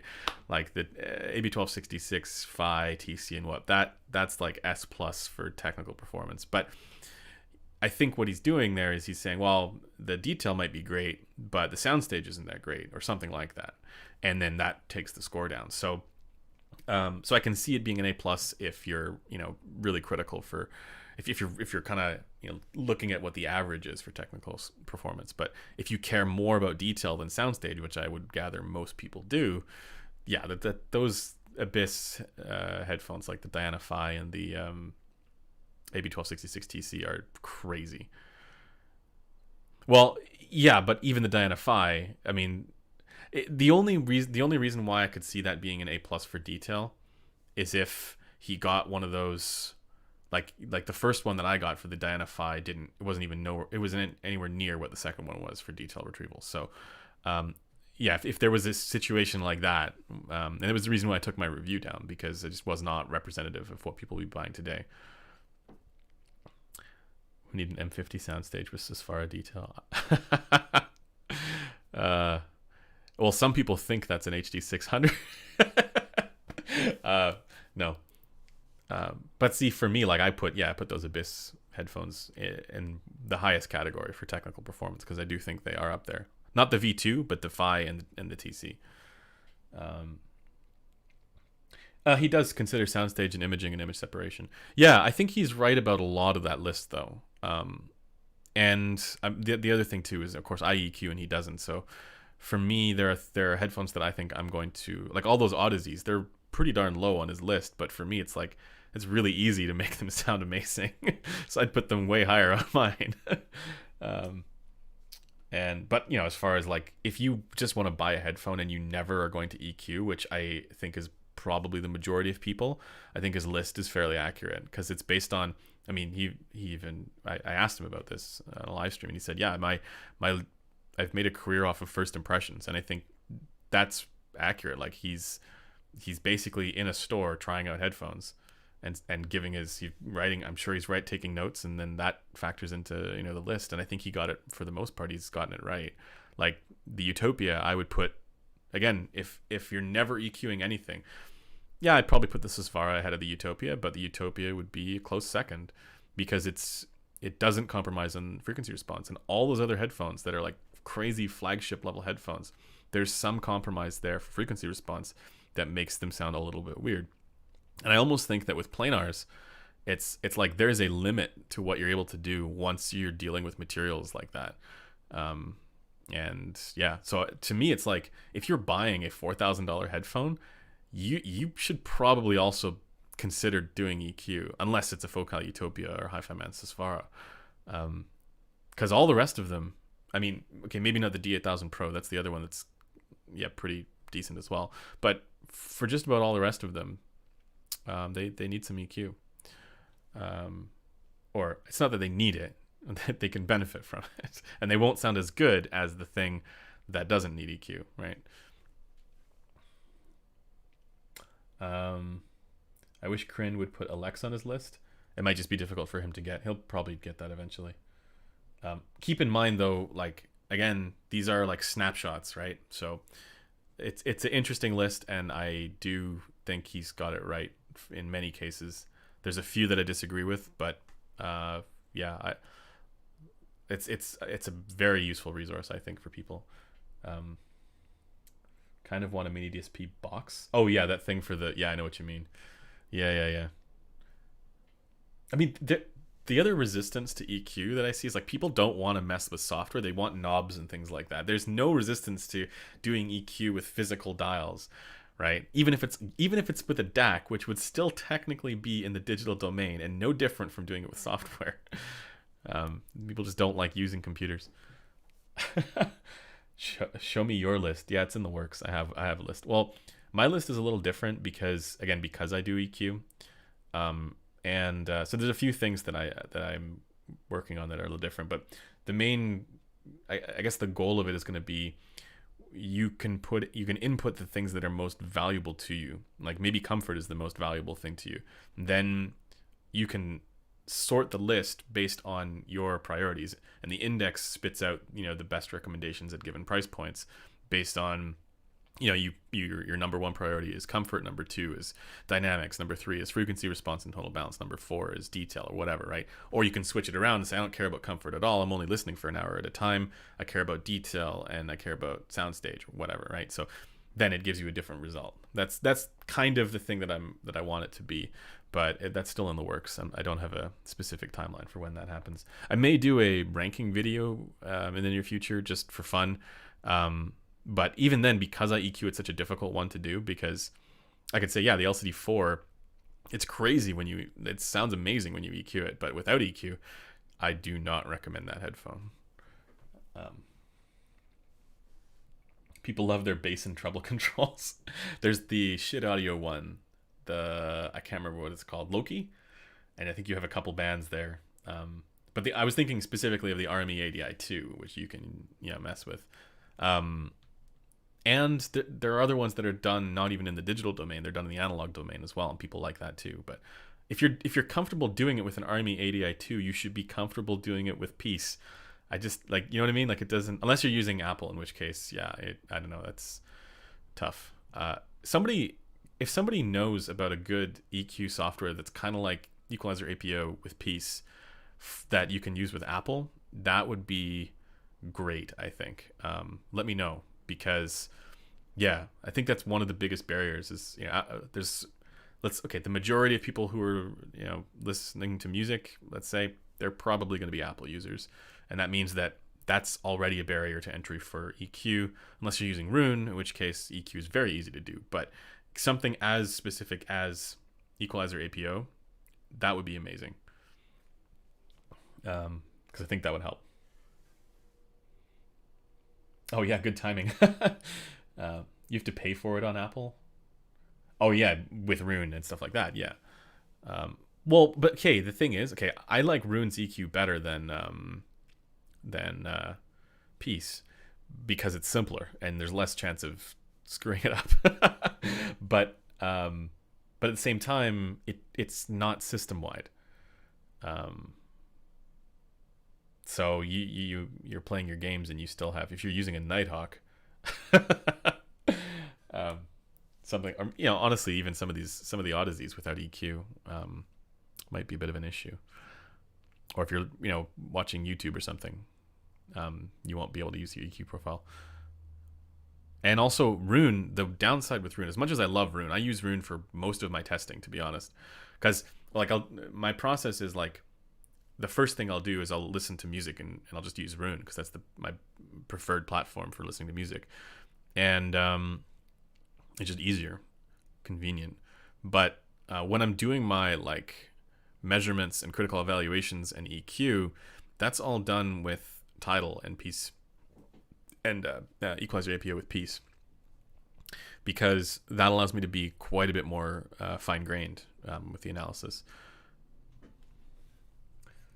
Does anybody use Equalizer APO with a streamer like the Auralic Ares G1? In theory, okay. Does that? You'll have to let me know about that, because I've used streamers in the past that use I think they're actually they're wireless based streamers, and they function as Rune endpoints. And with that, you can just use Rune's EQ, but I don't think you can use Equalizer APO with it, because you won't, unless you have some other software that you can point to, because Rune basically takes over. It's like you can only really use Rune in exclusive mode, because their non-exclusive mode is horrible. It sounds like broken garbage. So yeah, if you're using Rune, use it in exclusive mode, and that's really the downside with Rune, is that it takes over your whole system, and you have to pause, wait for 30 seconds, then play the YouTube video or whatever it is.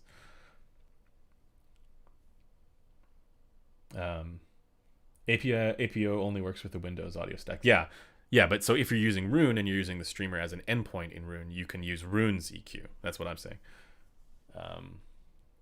But yeah, I don't think you can use Equalizer APO. Are high-end DAX amps worth the price if you have just mid-fi headphones? $600 about my cap for headphones. I'm happy with my $300 Asgard 3. Yeah, I went over that just recently. If you have a Sennheiser HD6XX or 600 or whatever, those scale like crazy. I imagine the 600 ohm Bayers would scale as well. I don't know how much they scale, because I need to get one in, but the 600s at least scale like crazy. And so then it might be worth it if you really like that sound signature. But I think the value question there stops when your amps start costing $2,000 or something like that, because you could just get a cheaper headphone that sounds better. You could get a Focal Clear, or honestly, you could get a Focal Alex or something else, or Puffman and Ananda, right? And it'd be less expensive, and you'd be fine with your Asgard 3. Let's see. So for high impedance headphones or inefficient planars, high-end DACs and amps, yes, they're great. But DACs, like good DACs and amps, are coming down in price like crazy. Like there's so many really good ones out there that are, really inexpensive, that it makes the distance in terms of performance, for the experience, it makes the distance not as extreme as it used to be. It used to be like you'd have a FIO E10K or something like that, and that was your budget option, and there really wasn't that much, there's a few things here and there, but you'd basically be spending $500 on a stack of some kind. And these days you can spend $200 and get something that performs way better than stuff that used to cost $1,000 back in the day.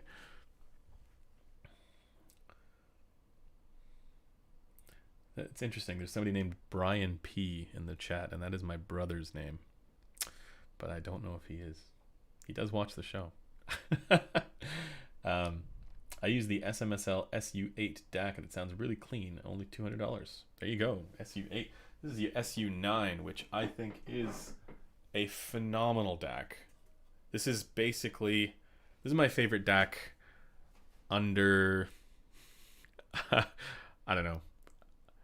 I'd have to get an Army ADI2 to see what the difference is like, but this is probably my favorite DAC under $1,000. The D90 is also excellent. Topping D90 and this one are the two new, let's say, value DACs out there, because this is also, it's also Bluetooth. Like, it's crazy balanced output. Oh, and the Modius from Shit Audio is another one really worth considering. Yeah. What's the next step up from the Aria? Sisvara.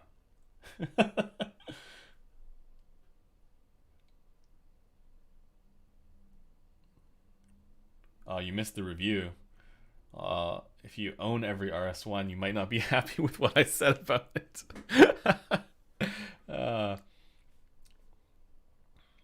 Depends on the headphone. Sometimes I notice the difference between sources easier on specific cans, like Utopia.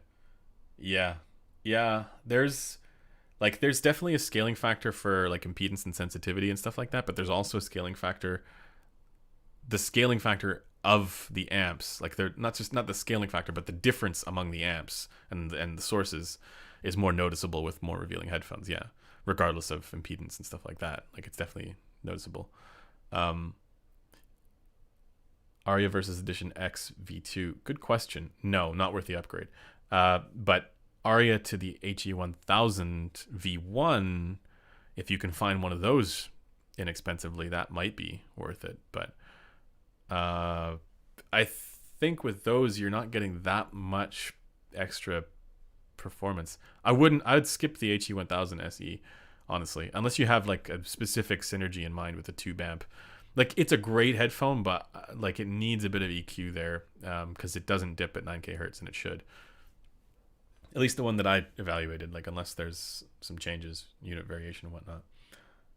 What does Bluetooth do in a DAC? No wire to amp to... No, it's like you have your phone, and then you you pair it with the DAC, and then you can play from your phone, right? Or something else, right? I know, like, for situations like this where you're at your computer, why would you use the Bluetooth? It doesn't make sense. But if you have it, you can just plug it into your living room and then play, with your phone or something like that. You have to send me a known good modern version Aria. They keep sending bright at 7K each time I try one. I actually think it's closer to 6K and 9K, but that was on the older one I tried. And the newer one I tried was totally fine. But again, like, the revision caused a small change, and I think that might be where it ended up being, or like somewhere between 6K and like 8K, and then it was also a little more relaxed around 9K. So I didn't have that sort of, like, the first one I evaluated had a kind of like grittiness to it for like the consonant sounds, and the second one I evaluated didn't have that at all. So and I was using the same source for both, so it shouldn't be source dependent. Even though the rest of the tonal balance was basically the same. So the difference wasn't as significant as it was with the Sonara revisions.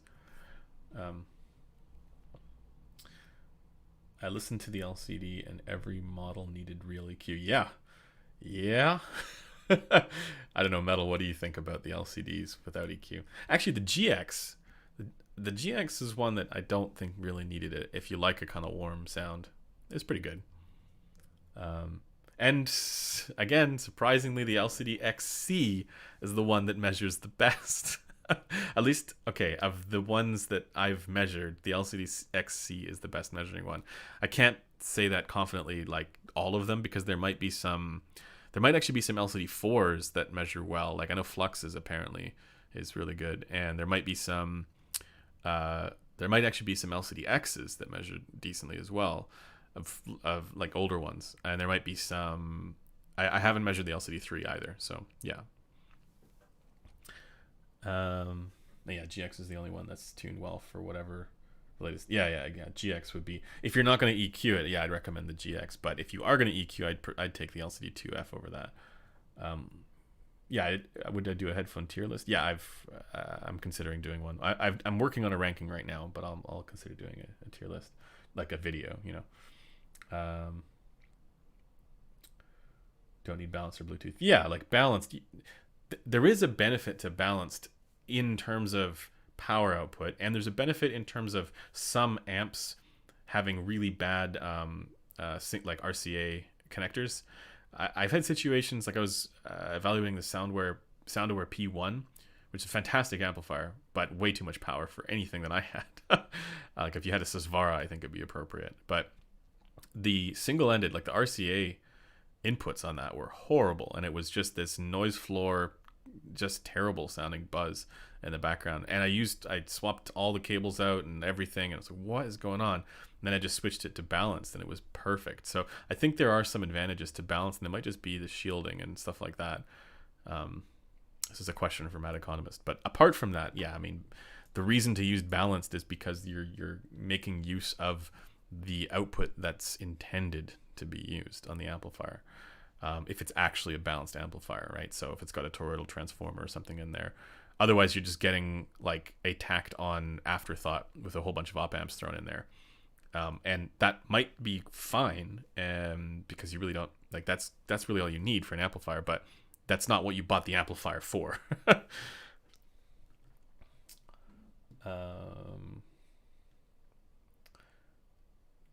Okay, 2 more questions.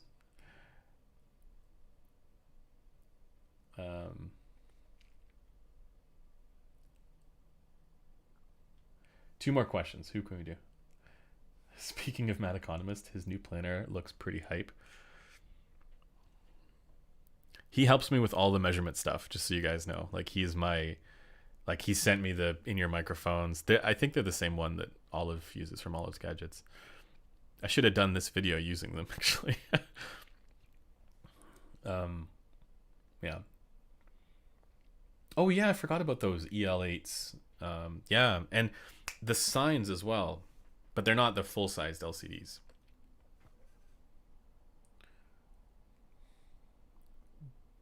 Good inexpensive ladder DACs? No, I don't. Can someone tell me if Socra's stuff is R2R? I don't know enough about that stuff.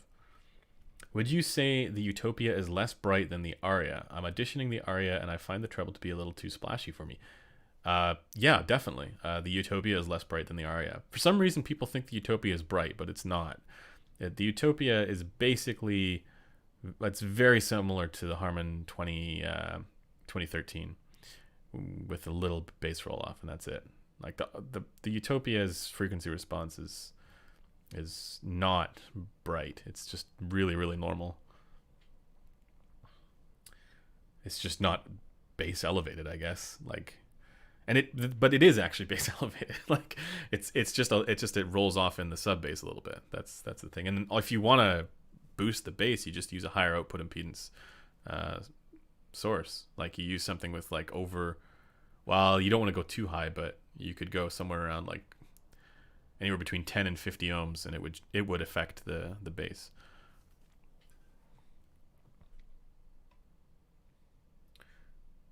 Let's see. Okay, one more question. Sorry, I haven't heard the. I've heard the stacks, but I've the SR007. But I heard it off of what was that amp we heard it off of? Metal. It was wasn't that the Woo Audio WA 33 or something like that? I don't know if that's fair to really recommend. I don't know enough about that stuff.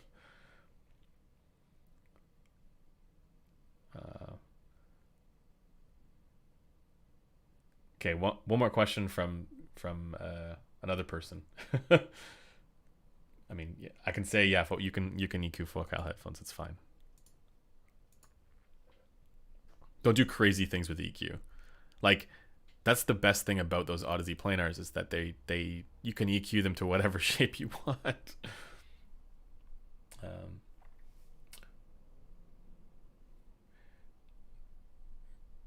We will have a review of the Verite closed on the channel, but in the near future.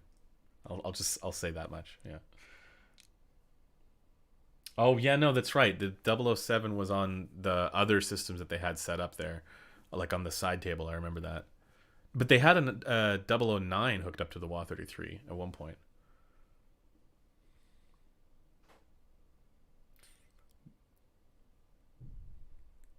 Oh, now the question starts showing up.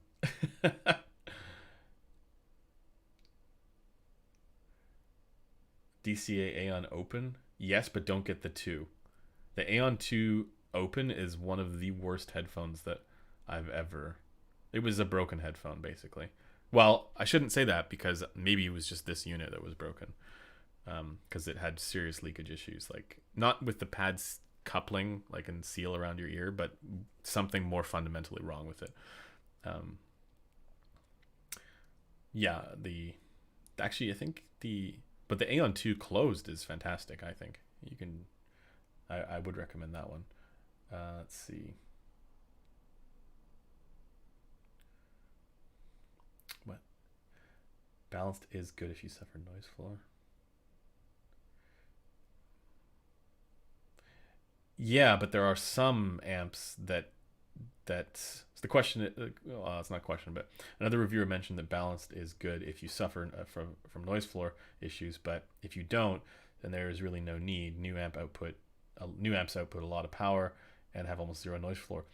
Yeah, but if you have a situation where you have RCA, single-ended RCAs, and you're getting a ton of noise floor, then even on new amplifiers, then yeah, I mean, there's probably a reason to go balanced with it. You can use a balanced output on a balanced amplifier with RCA ins. Like, you don't have to only go balanced and balanced and balanced. Like, yes, it's better to do that, but like, for example, the Cayenne IHA6, you can use the RCA ins and still make use of the toroidal transformer on the amp. Like, use the balanced output there.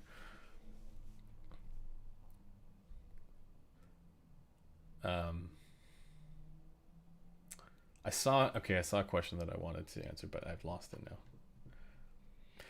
Okay, yeah, here we go. So what was the summary on the Grados? The summary on the Grados, this is what we got to go with for the last question here, because that's what this was supposed to be about. And thanks everybody for sticking around. The summary on the Grados is that you got your RS1 here, which is more expensive, and your RS1e and RS2e, and the RS2e is less expensive, $500. It's better. Neither of them are particularly good for what most people prefer, but if you specifically want a diffuse field tuned headphone, if you know that's what you like, the RS2e gets my recommendation for that kind of thing, because it does retain the balance for fundamental and resonant harmonic overtones, while the RS1e does not. That's the conclusion of the of the Grados. I recommend trying before buying for both of them. If you don't know that you like a diffuse field kind of sound, if you do know, then yeah, the RS2e is fine. And with that, we are going to conclude the stream. Thanks to everybody for tuning in, and let me know what you guys think, maybe in the comments afterwards when this video gets posted. But let me know if you guys like this kind of format. The main goal of this, of course, is to try and get a little bit more, I guess, dialogue going with you guys in the chat and see what you guys actually want to know about this stuff. So thanks to everybody for your questions, and yeah, I'll see you guys in the near future with another video. But that does it for now, and yeah, hope everyone has a good night.